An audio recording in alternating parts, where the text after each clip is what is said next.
Chapter 4 of the Urek Mazino Side Story might have just introduced us to the most terrifying, most overpowered force in the entire tower.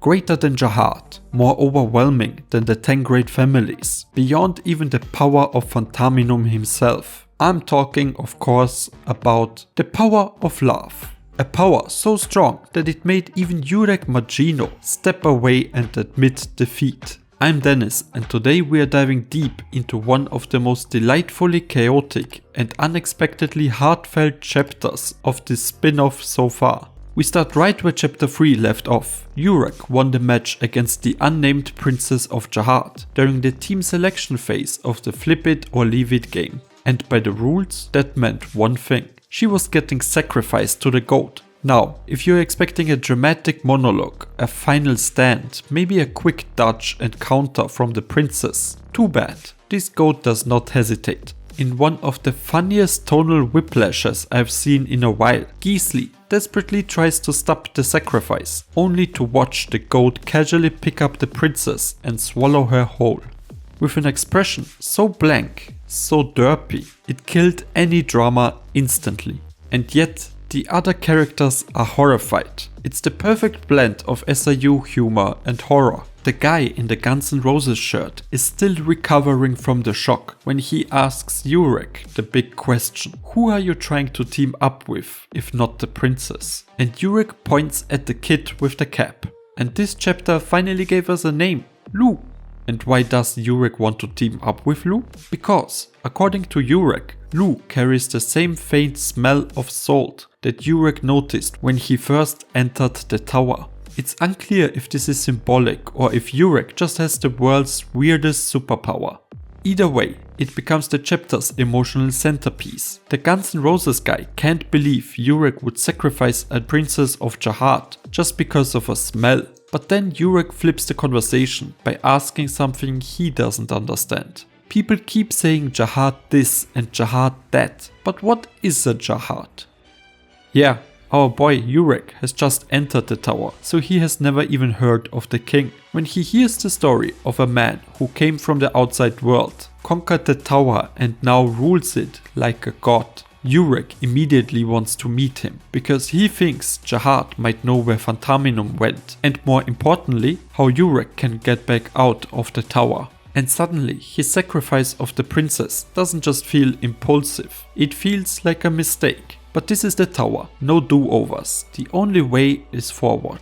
Then another round of flip it or leave it begins. This time, only 6 people manage to follow the goat's movements. Among them is Evelyn, who is proud, powerful and extremely out of options, as she finds herself spiraling. She doesn't have a team yet, and she's realizing that this test isn't about strength or survival, it's about trust. And in a competition full of rivals, that's far harder to come by than raw power. Just as she's on the edge, she sees Lu, a weakling, sure, but also someone kind, someone she kind of trusts. She's still hesitating when she sees Urek heading towards Lu, and that's her cue to act. Lu, completely demoralized from constantly losing the game and being ignored, believes he's going to fail. No one wants him. He thinks of the backwater village he came from, a godless land, and prepares himself to return. When Urek approaches him, asking him to team up. But suddenly, Evelyn steps in and challenges the boy. Now it's a battle of offers. Urek versus Evelyn. Lu gets to choose. And without hesitation, he loudly, and I mean loudly, declares that he wants to team up with Evelyn. But it doesn't stop there. He tells her he's not even going to move his hands. He completely trusts Evelyn. Evelyn, suspicious, thinks this might be a trap. Why would someone trust her like that? And Lu responds without hesitation, loud and clear, for everyone to hear. Because I like you. Because I like you. Because I like you. Boom. Instant silence. Evelyn is stunned. Urek is stunned. Even the goat probably is stunned. And Urek, who is probably the most powerful regular in the tower's history, turns away and leaves. He knows he's been defeated. Dirty couple, he mutters, retreating with his teammate in tow. And honestly, I haven't laughed and awed this hard in a while. Lu and Evelyn might be the most wholesome ship in the series, which means, of course, they are now the most doomed. Lu has raised way too many death flags for this to have a happy ending, and SIU is definitely plotting something heartbreaking in the background. Evelyn, flustered but smiling, says that as a member of the 10 great families there will be challenges ahead, but she accepts his feelings. She tells him she won't move her hands either. They trust each other, they pass the test, and suddenly this Bloodsport elimination game has a romance subplot I actually care about.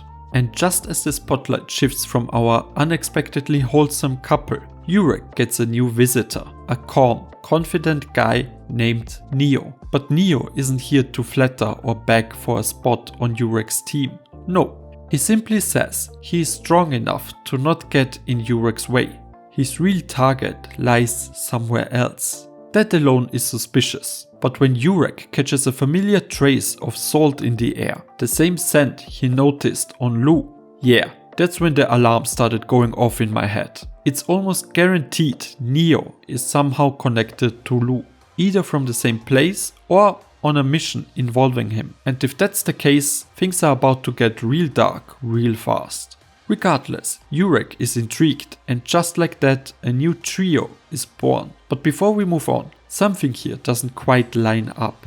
Back in chapter 3, it was established that only those who failed to match the goat's hands movements could be challenged by the winners. Yet both Urek and Neo passed that test. So how were they even able to face each other?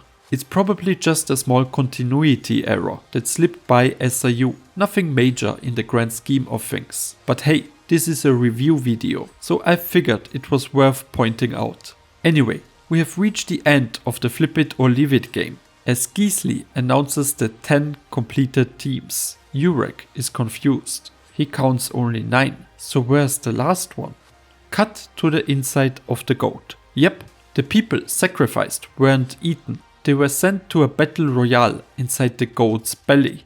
And out of this surreal pocket dimension, 3 survivors emerged, including the unnamed Princess of Jahad, who is no longer unnamed, as Gisli hinted at that her name might be Rani Jahad. Fun fact, Rani might be derived from Hindi and means queen or princess, making her full title Princess Jahad, which I think is very funny. Anyway, Princess Rani isn't done. She has survived the belly of the beast, and Gisli informs the 3 goat survivors that they can only move on by eliminating a current player. Rani's target is clear, Urek Mazino. And here's where it gets extra juicy. Gisli hints that Rani's power may involve some kind of possession, possibly over objects, like her needle. That could explain how she slaughtered dozens of regulars in chapter 1 with a single throw. If she can control her weapon remotely, that's just terrifying. Also, quick note, one of the other goat survivors appears to be the blue-haired regular Evelyn previously beat. I don't think he will go after her directly, but Lu? That's a revenge arc just waiting to happen.